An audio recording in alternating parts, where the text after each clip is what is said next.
Alright, I'm going to give all praises, honor, and glory to Yahweh, Ba'ashem Yahushua.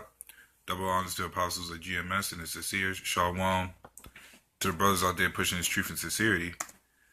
And I want to pretty much get into this topic about just pretty much not worrying about these worldly things, because especially in this truth, and you got other Israelite camps that wants to worry about views and women and gathering a whole bunch of people that majority of times is not right.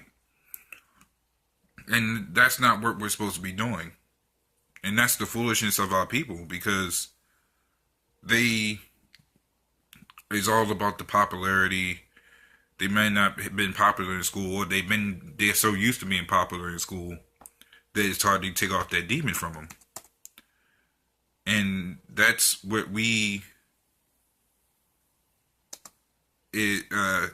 that's what we gotta battle, keeping the demons off of us, so we don't end up like them. Because this foolishness, this fleshly foolishness is not profiting anything. So I'm gonna get this one scripture right here where it says 1 Corinthians 3:19. It says, "For the wisdom of this world is foolishness with Yahweh. For it is written, He taketh the wise in their own craftiness." But those have said the wisdom of this world is foolishness with Yahweh. And we know that going into the world comes in many different forms. Because when you think about it, wisdom of this world could be used for great things. For far as knowing when you come into this truth not to do certain dumb shit. That's why you have elders of age, apostles with age, having great wisdom. But when it says for the wisdom of this world is foolishness with Yahweh, that's that carnality that comes with it. That I'm gonna have the more views, or I want to have the most women, or I want to be Mr. Breakdowner. Those are the foolish wisdoms that Yahweh Shah doesn't deal with, because we're not looking for views. We're not looking for women. We're seeking the knowledge to better ourselves in the righteous manner, but not to gain worldly things. That's not gonna stick with us.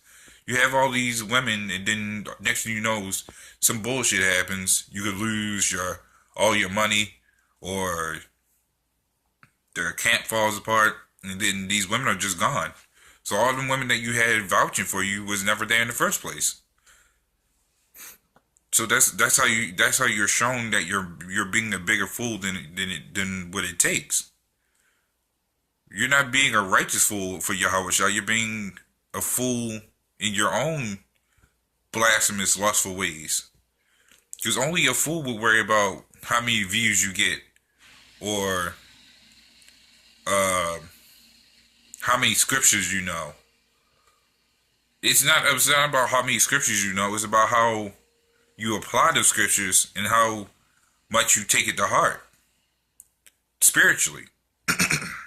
It's all good. Because anybody can say I know this many scriptures, but if you're not into the scriptures like that, it would never feel like you're meaning it. You're just spouting out random scriptures that you just happen to know off the top of your head. But if you don't equate them correctly, then you're being foolish. You're just spouting random things that doesn't equate into how a spiritual man acts, or how a carnal man could be acting. That's why St. John 16:13 says the Spirit of Yahweh will guide us into all truth. So having that Spirit to guide us into truth, meaning that we're not going to be led to foolishness. Because be led to the truth doesn't only mean how many scriptures you know, but to find out how much you really mean in this thing. To know certain things that could be very profitable in that time. And that's what a lot of these guys tend to get mixed up. Because then they think about it's all about what they want. No, it's about what Yahweh Shem Yahushua wants.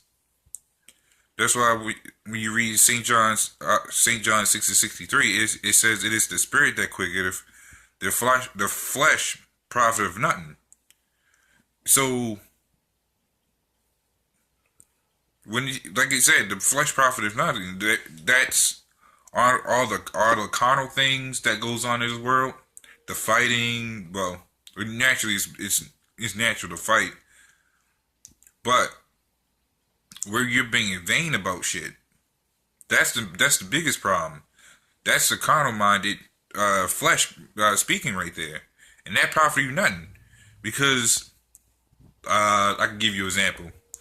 How these nigga women wants to be beefing with each other all the time, and then they get nothing out of it. It's you have one bitch hating on another, and then it just leads to an all-out argument. And at the end of the day, they didn't get anything.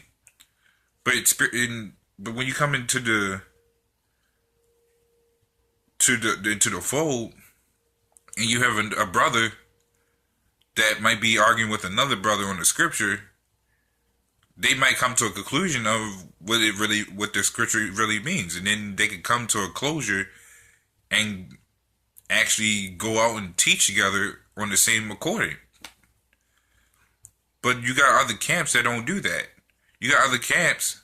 Well, naturally, we're not gonna get along because they want to teach all these other wayward doctrines that goes against what Yahweh Shem Yahushua says.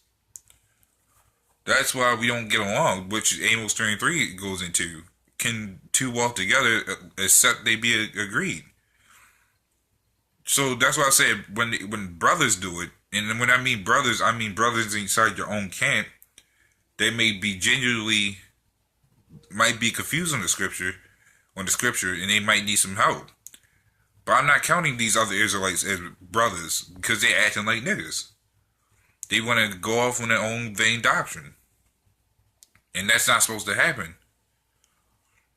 That's why you can read Jeremiah 10:8, and it goes into that altogether they are a stock of vanities. So when you have a doctrine going into this is only for black men, women, and child. No, we're going to debunk that because Daniel's 9:7 goes into confusion of faces, meaning we don't know who's the elect amongst this world. Because if the elect was all black, so called, then it would be easy to figure out. Esau could just go ahead and wipe us out on the spot, or Yahweh Shah would just go ahead and just beam us out of this place already. But that's not the case, because we know that through spirit, it's about the spirit, not the flesh. The flesh is just a shell. It's just a coating for the spirit to walk in. So that's how we know that it's not about the skin color. It's about the spirit. But that's why you gotta have on the whole armor of Yahweh, as Ephesians 6:11 goes into, or 6:13, where it says put on the whole armor of Yahweh. Why is that? Because you get, when you have on the whole armor, you can, like in war, when you have on armor, you're not just going in guns blazing thinking you could just take every hit. But at the same time, it's there for that protection. But it gives you a calmer mind state of saying, hey, at least I'm wearing an armor that I can protect myself in, which gives me plenty of time to think over my actions before I go into battle, or while I'm in battle. So that's what we do in this truth. Whereas in this armor, we make sure, or I won't say we make sure, the armor that we have with us, we're able to think while we're in the battle. That's how the scriptures are being pulled out. We have that's how like I said, that's how the scriptures be pulled out. We think ahead of what our enemy is trying to do. Like on how they pull out some semantics, they pull out some awkward shit. Okay, if a brother doesn't have it, the other brother has it. That's the way how the body works. That's how the armor works. The armor is a part of you from Yahweh Shem Shah. So that's so I get. But that's how things are supposed to be ran through spiritually, not fleshly. That's why we don't worry about the views. If everybody was worried about views, everybody be saying all the shit they want that they want to hear. But we're not out there to tell people what they want to hear. We're out there to tell people the prophecies, and their fate. Their fate, everybody's fate. We're out there to wake up the elect of our people, not everybody, because we know everybody can't make it. But that's pretty much it on what I have. So with that, Shalom and death to this wicked society.